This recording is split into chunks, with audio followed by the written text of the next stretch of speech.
It is Wednesday, October the 30th, 2019. This is the Distant Peasant Podcast, and I am your host, Jeff in Georgia. On today's show, the epilogue of the Peasants' Revolt. So we're going to wrap up the near and long-term consequences of the revolt in England. Talk a little bit about Marxism and any analogs that it might hold for us today in America. And we're going to do it all without quoting the 18th Brumaire of Louis Napoleon. But of course, before I get to all of that, just a brief reminder that, of course, this show, like all of these shows, is brought to you by listeners like you, people who have gone to patreon.com/distantpeasant. Have become recurring donors for as little as $1 a month. Thank you to each and every one of my supporters. If you don't want to be a recurring donor, there is a PayPal link at paypal.me/distantpeasant. You can find that on my Twitter, which is at JeffHisDudeness, or on the website, distantpeasant.com. Please and thank you. Just a brief reminder, if you haven't listened to the first two parts of the Peasants' Revolt, then you might be a little lost today. So be sure to go back and do that if you care about getting all the details leading up to what I'm going to talk about today.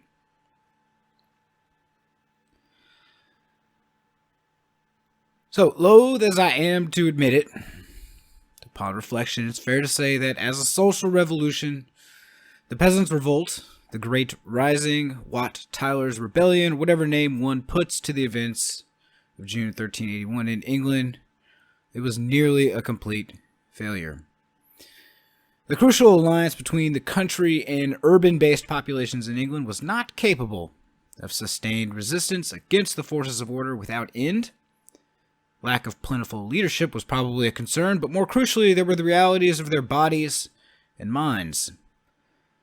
Now, in terms of their bodies, they were usually concerned with their toil, working the fields, village crafts and artisans, labor on farmhouses and manors for the country mice, day laboring or even begging for the poorer city mice, and a small but growing class of traders, merchants, skilled craftsmen, specialized labor, in other words.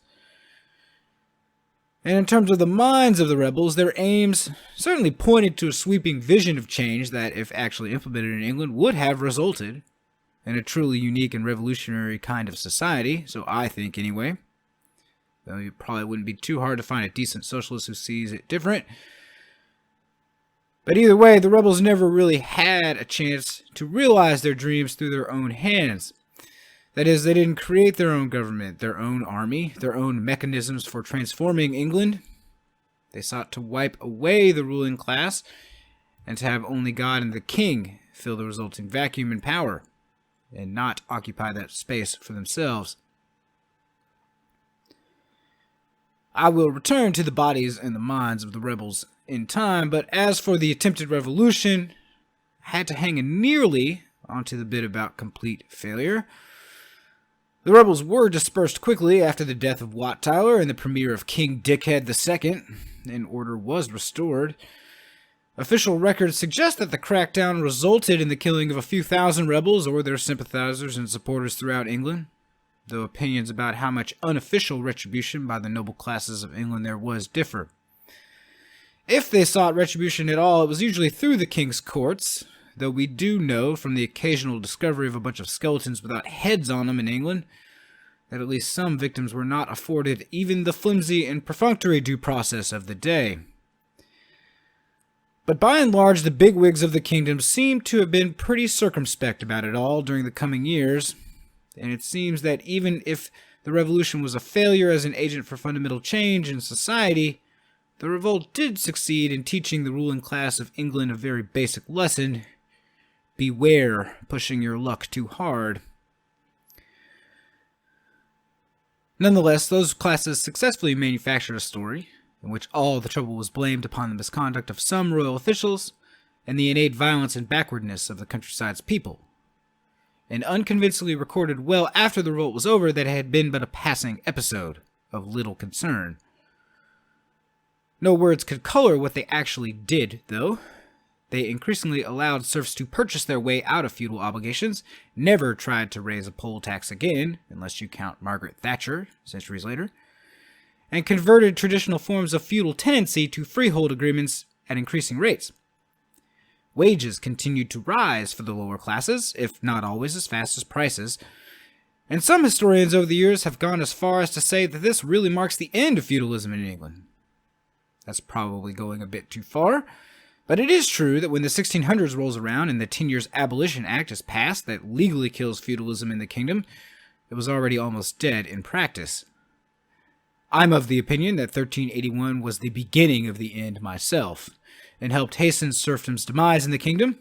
It certainly did it no favors, even if no death blows were dealt that year.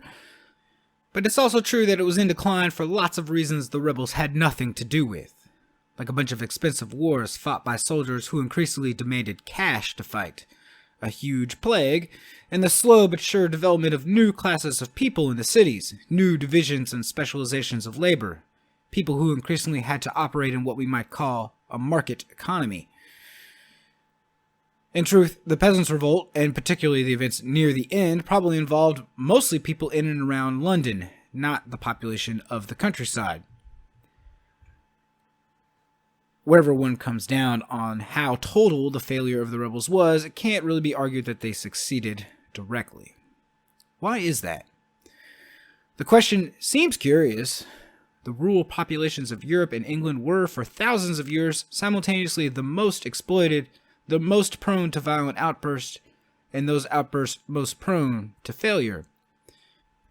Questions concerning the peasantry throughout the world, in Europe, Russia, and China, for example, were and are some of the most divisive and vexing questions Marxists have ever debated. Differences about their proper role in the struggle for socialism, their aims as a class, if they are a class, whether it makes sense to subdivide the vast rural population working in and around agriculture into small peasants or big peasants, putting freeholder yeoman farmer types here or there, or to divide them between renters and tenants, whether the small village elite of the countryside should be brought close or kept far away. Even people with only a dim awareness of history are probably somewhat aware that questions like these, whose answers had very practical implications, were incredibly important in the myriad divisions of Russian Marxists as they contemplated overthrowing the Tsar and forging a new Soviet Socialist Republic, to say nothing of their fights with Bakunin and his anarchists. Even today, debates rage on about the world's rural population, currently exploited and working in something barely better than subsistence farming, not yet members of the new and glorious post-industrial capitalist economy of the planet. Are they to be considered differently than the also exploited but materially better off low-wage workers in America or other industrialized countries? What exactly is the difference between supporting the small peasant vis-a-vis the feudal lord, but not supporting the struggle of the small-time property owner against large capitalist interests? For countries without substantial rural peasant populations, how is this all even relevant to their struggles for a more socialized society, if they are at all? I'll be honest with you, I bring all that up mostly just to say I ain't at all sure. I have my opinions, and they are based on more than just the fanciful thoughts running twixt my ears, but these are all really fascinating questions that I urge you to read more about if so inclined.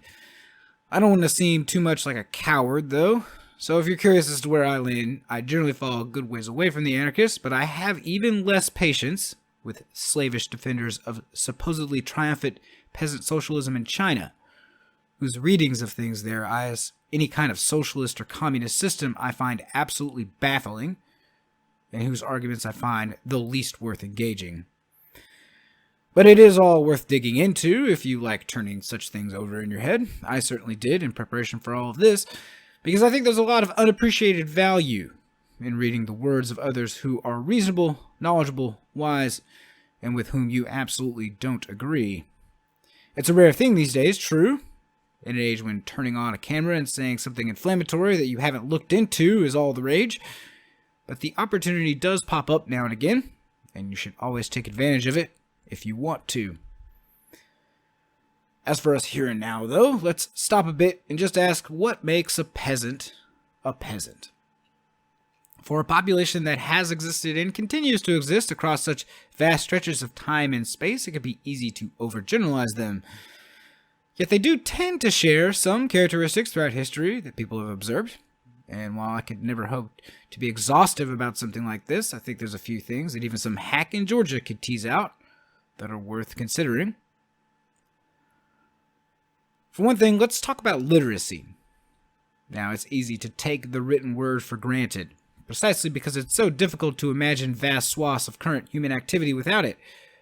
Our world is awash in the written word, and with it humans have created poetry, science, music, mathematics, many wondrous things, truly. And it's been that way for many a generation, in many a country. It's pretty tough to have anything like a popular campaign or debates about government, law, liberty, or any such concepts without it.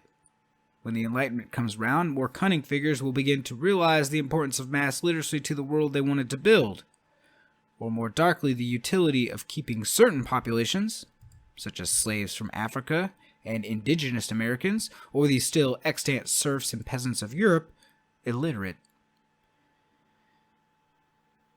But in any case, we know the rebels used the written word, but it doesn't appear that their demands were summarized into anything like a short bulletin or pamphlet and distributed en masse to the people of the kingdom. Because for one, paper was precious at the time, there was no way to make copies but for by hand for another, and not that many people were capable of doing that work. Even had none of that been true, getting information out of a recently arrived piece of paper would have been a chore. Now, most every community had some literate people in it, of course, and things could be read aloud, but this requires gathering everyone up at a particular time and place. Short directions and some coordination of activity might be possible, but you can't really publish and distribute a political manifesto or program like this, let alone debate and refine one. Now, true, we on the left in America enjoy this great advantage over the lack of letters among the common people of 14th century England. Yet our situations are more similar than they might first appear to my eye.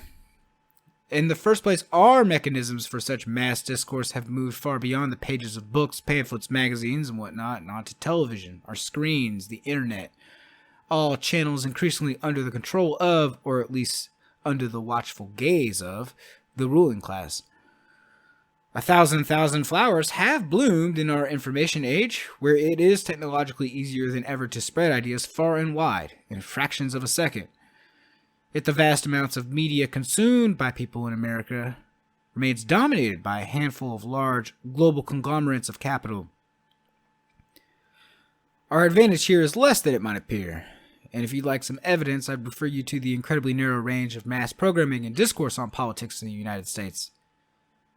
At a time when environmental concerns due to human activity are begging for drastic and radical action, when faith in the government's ability to do much of anything but kill people and cut checks for people who don't need the money is plummeting, even the idea of a meaningful but long overdue popular social democratic reform like Medicare for all is considered radical and nearly beyond the pale.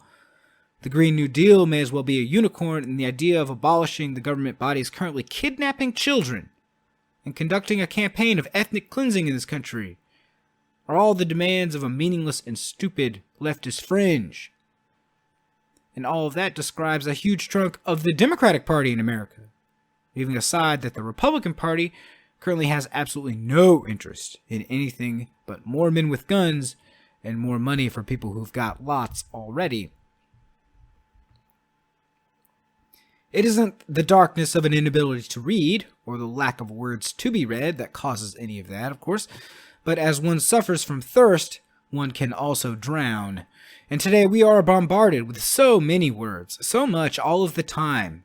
Their purpose is to entertain, distract, market, and sometimes even enlighten us. But often that enlightenment's purpose is to invest us in the dominant values and ideas of our world, to tell us of how things are and ought to be, to prepare us to adapt, to propagandize to us. It's easier than ever to find things to learn these days. It's much harder to figure out what's worth learning, and the quest is made ever more difficult when there's so much out there designed explicitly to trick you. These people might have lived in a sort of darkness without the illumination of the written word, but are we so much better who live in a world bombarded by light? And it's worth considering that the situation might be even more dire than that today. Teaching and learning can be difficult even with ideal conditions, but what if before you can learn, you must unlearn much of what you know? Another thing about the peasant is the way the mechanics of their lives shape them. And one good way to think about this is in terms of relationships. First, there was always the relationship with the fortunes of nature. We deal with this even today, of course, but this was an age when the natural world was much more mysterious. It's a time when those fortunes, the rains, the temperature, the sun, the lack of blight and insects, are as mysterious to one's existence as they are essential to it.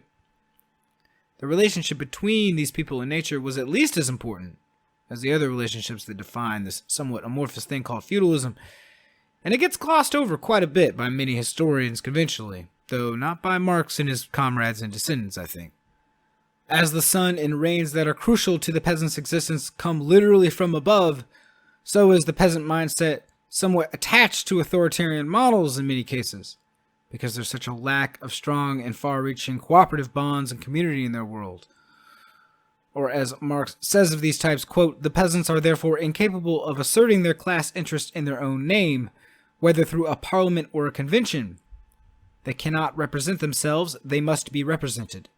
Their representative must at the same time appear as their master, as an authority over them, an unlimited governmental power which protects them from the other classes and sends them rain and sunshine from above. The political influence of the small-holding peasants, therefore, finds its final expression in the executive power, which subordinates society to itself." End quote. I do not doubt it's easy to overlearn this dynamic. I don't think it's inevitable that political movements that incorporate rural populations devolve into authoritarianism. But I do think that this tendency towards an authoritarian politics is real, and weirdly persists in the countrysides of suburban and exurban America today, coincidentally in populations that are much more Christian than the rest of the country. Funny how all those hierarchical tendencies are all stronger there than in more urban parts of the country. But for the record, Marx was talking about small-holding farmers in France during the 19th century, so your mileage may vary, and how far and in what directions you want to carry this thread. Though whatever you decide, I'm sure some incredibly online and passionately factional socialist somewhere would be pleased to yell at you about it. In addition to the heavens, the peasant gaze was also pretty fixated on the local hierarchy, to whom obligations were owed and from whom, at least theoretically, the peasant owed the right to live and work. More practically speaking, that gaze might be upon a man atop a horse, something most peasants at most times couldn't afford, a man of the knight or lord of the land, who served another in turn all the way up to the king, or perhaps the crown's own distinguished man enforcing the king's will. It was this hierarchy that the small folk were best equipped to totally own. Nothing moves faster over land than a horse can, and there's nothing like a national police force or guard to call upon that can garrison the whole countryside, so an agitated population can make themselves ungovernable on a local level pretty quick. But they are tied to their land, their villages, and the people there, and there are precious few ways to live that don't involve farming that land. In short, the ruling class knows where they live. And though it may take some time, inevitably a superior force led not by a local lord or his men, but by a baron or a king shows up, kills a shitload of people, and that's that. More often, small bands of outlaw resistance would form, opposed by the local constable, marshal, sheriff, or whatnot, or as the late Marxist historian Eric Hobsbawm put it, quote, "The point about social bandits is that they are peasant outlaws whom the lord and state regard as criminals, but who remain within peasant society and are considered by their people as heroes, as champions, avengers, fighters for justice, perhaps even leaders of liberation, and in any case as men to be admired, helped, and supported. This relation between the ordinary peasant and the rebel, outlaw, and robber is what makes social banditry interesting and significant. Social banditry of this kind is one of the most universal social phenomena known to history." End quote. Finally, the family structure was also one of a hierarchy, one which begged the eyes to look ever up. I will let the Marxist economist Nigel Harris take it from here. Quote, The production unit is the family, and personal relationships are thus also production relationships. Family relationships, rather than competence and technical specialization, determine the primitive division of labor within the family, the relationship between man and wife, between man and his eldest son, his youngest son, his aged father, and so on. And the production relationships exaggerate and intensify the family relationships. The desperate family feuds within the village exhibit the intensity generated within what is simultaneously the basic personal, production, and property unit. The rural family embodies all the exploitative relationships of the wider society, and it is the peasant household father who is of necessity the agent for the worst forms of exploitation of the members of his own family.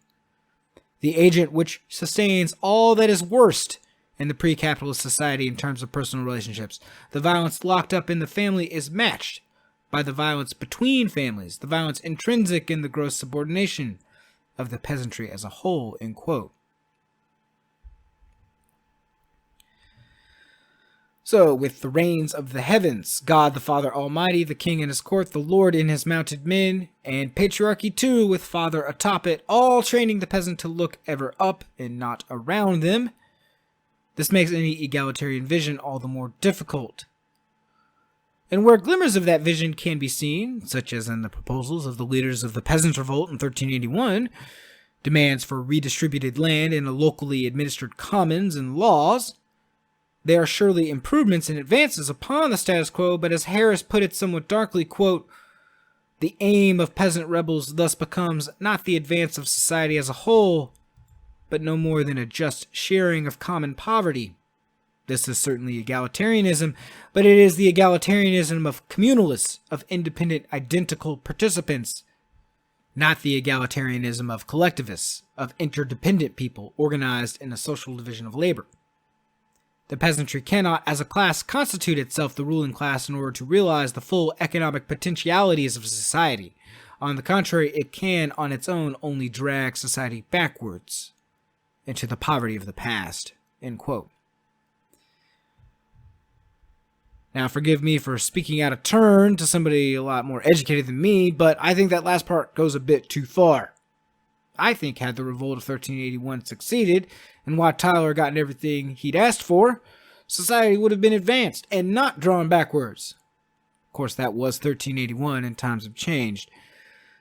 Like it or not, ours is a world of specialized labor that makes it possible to enjoy all the fruits of humanity's advancements in the sciences and arts, without having to be concerned constantly with questions of basic necessity like food, clothing, and shelter.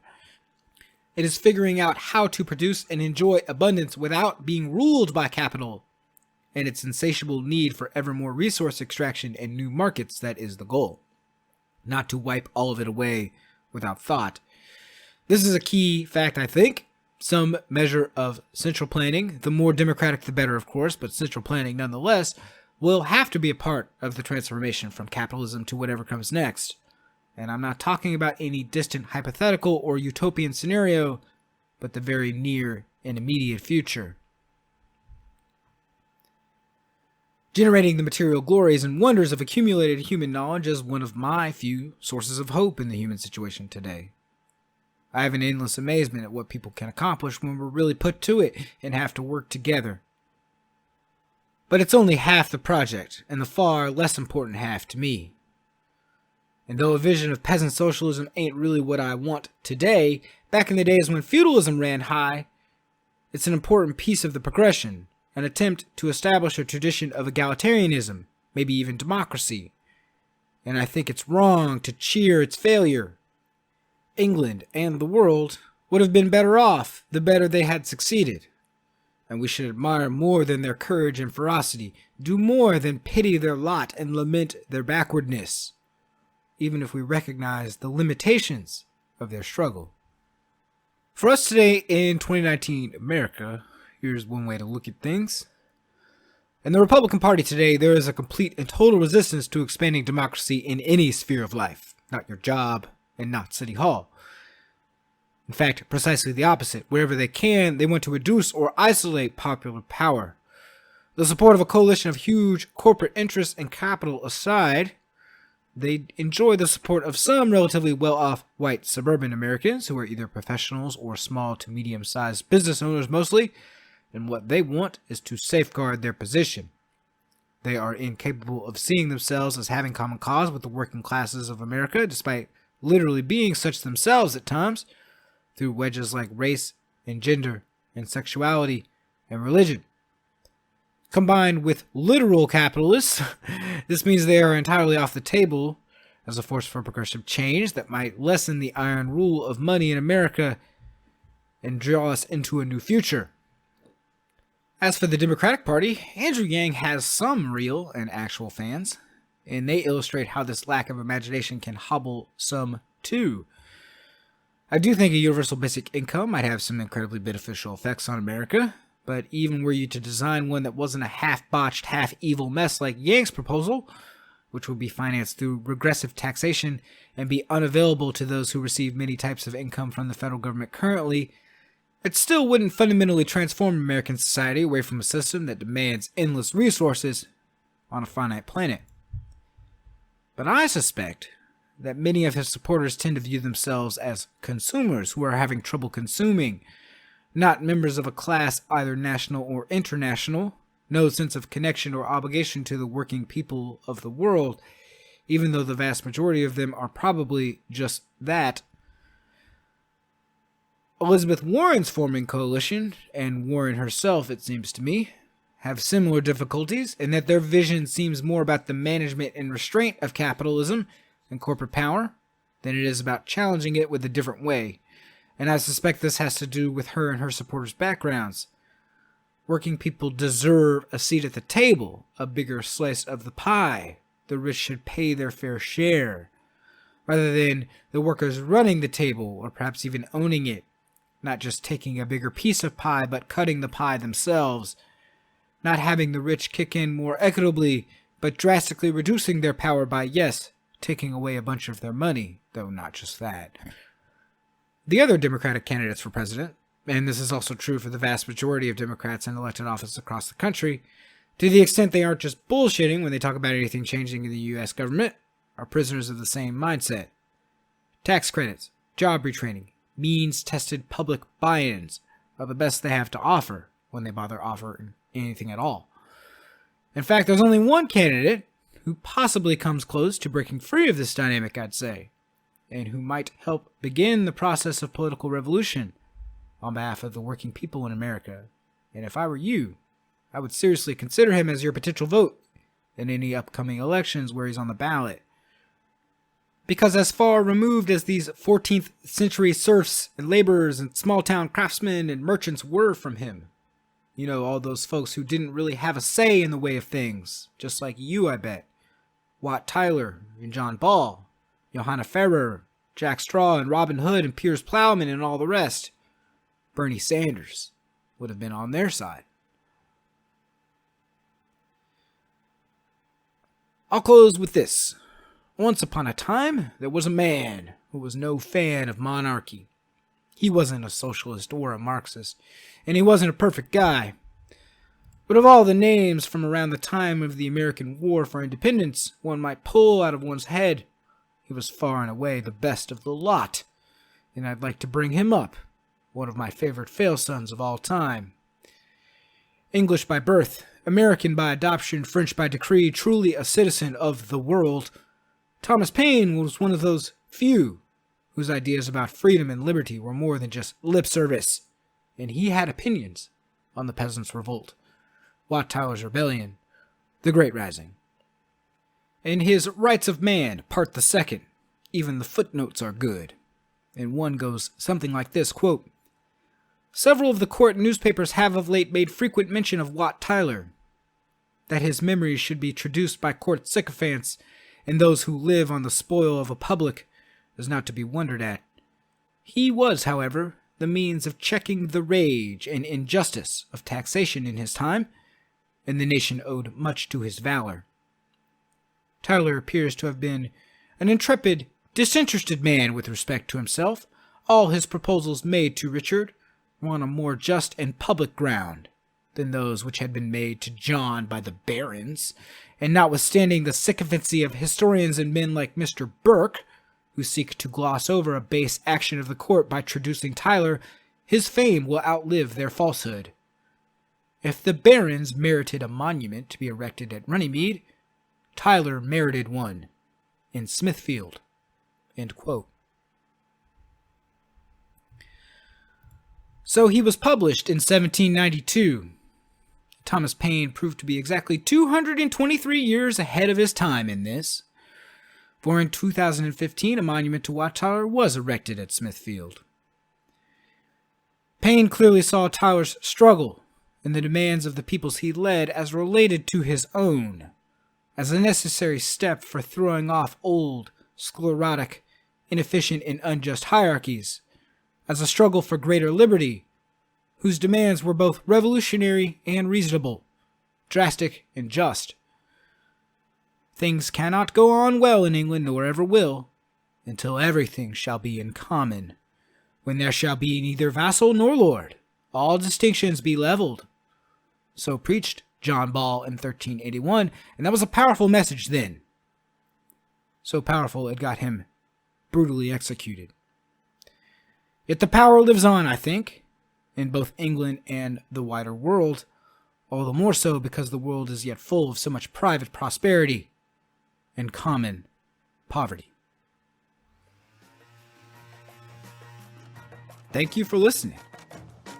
That's really awesome. Now you know a little bit more about why this is the Distant Peasant Podcast, and perhaps why I don't think the people of the earth today are all that much better than the peasants of 14th century England, for example. But hey, your mileage may vary. If you want to tell me how full of shit I am, you can go on Twitter, find @JeffHisStudent, or you can go to patreon.com/distantpeasant, and while you're becoming a member, you can leave an anchor comment there. You can also go to distantpeasant.com, find links to all the shit, including the PayPal button at my website. Really appreciate your support. See